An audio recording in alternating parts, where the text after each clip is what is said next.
SIT ತನಿಖೆ ಮಾಡಬೇಕು ಅಂತ ಸಿದ್ದರಾಮಯ್ಯನವರ ಹಿಂದೆ ನಿಂತ್ಕೊಂಡು ಒತ್ತಡ ಹಾಕಿದ್ದು ಎಡಪಂಥೀಯ ಮಾವೋವಾದಿಗಳು. ನಾನು ಹೇಳ್ತಾ ಇಲ್ಲ ಇದನ್ನ, ಈ ಕ್ಯಾಬಿನೆಟ್ ನಲ್ಲಿರುವಂತ ಒಬ್ಬ ಮಂತ್ರಿ ಗುಂಡೂರಾಯರೇ ಹೇಳಿದ್ರು, ಎಡಪಂಥೀಯರು ತುಂಬಾ ಒತ್ತಡ ಹಾಕಿದ್ದಕ್ಕೋಸ್ಕರ ನಾವು ಅನಿವಾರ್ಯವಾಗಿ ಇದನ್ನು ಮಾಡಬೇಕಾಯ್ತು ಅಂತ.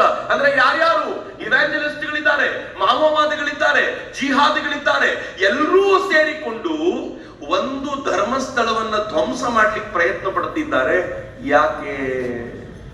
ಯಾಕೆ ಅಂದ್ರೆ ಈ ರಾಜ್ಯದ ಕೋಟ್ಯಂತರ ಜನ ಧರ್ಮಸ್ಥಳವನ್ನ ನಂಬ್ತಾರೆ.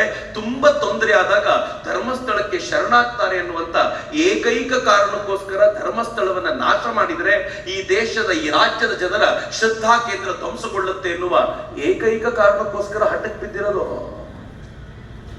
ಆದ್ರೆ ಪುಣ್ಯವಶಾತ್ ನನಗೆ ಬಹಳ ಸಂತೋಷ ಇದೆ. ನಾನು ಸಿದ್ದರಾಮಯ್ಯನವರಿಗೆ ಈ ಕಾರಣಕ್ಕೆ ಧನ್ಯವಾದ ಸಮರ್ಪಿಸ್ತೀನಿ.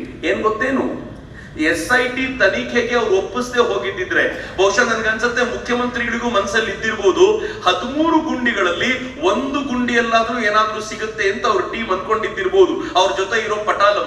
ಆದ್ರೆ ಅಣ್ಣಪ್ಪ ಭಾರಿ ಚತುರ. ಎಂಥ ಚತುರ ಅಂತಂದ್ರೆ 13 ಗುಂಡಿ ತೆಗೆಸ್ದ, ಇಷ್ಟು ಸಾಲದು ಅಂತ ಇನ್ನೂ 4 ಗುಂಡಿ ತೆಗೆಸ್ದ, ಏನೂ ಸಿಗ್ಲಿಲ್ಲ.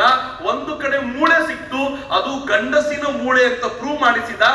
ಈಗ ಇಡೀ ಧರ್ಮಸ್ಥಳ ಮತ್ತು ವೀರೇಂದ್ರ ಹೆಗಡೆ ಅವರು ಪುಟಕ್ಕಿಟ್ಟ ಚಿನ್ನದಂತೆ ಅಗ್ನಿ ಪರೀಕ್ಷೆಯಿಂದ ಹೊರಬಂದ್ರಲ್ಲ, ಅದ್ಭುತ ಇದು. ಮಿತ್ರ, ಯಾರಿಗೂ ಹೀಗಾಗಲಿಲ್ಲ. ಈ ದೇಶದಲ್ಲಿ ಅನೇಕ ಸಂತರ ಮೇಲೆ ಆಗಿರುವ ಆಘಾತ ನಾನು ನೋಡಿದ್ದೀನಿ. ಕೆಲವು ಸಂತರನ್ನ ರೇಪಿಸ್ಟ್ಗಳು ಅಂತ ಕರೆದ್ರು. ಅವ್ರು ರೇಪಿಸ್ಟ್ಗಳು ಅಂತ ಕರೆದಂತ ಸುದ್ದಿ ಇಡೀ ಪತ್ರಿಕೆಗಳಲ್ಲಿ, ಟಿವಿಗಳಲ್ಲಿ ದಿನಗಟ್ಲೆ, ವಾರಗಟ್ಲೆ ಬಂತು.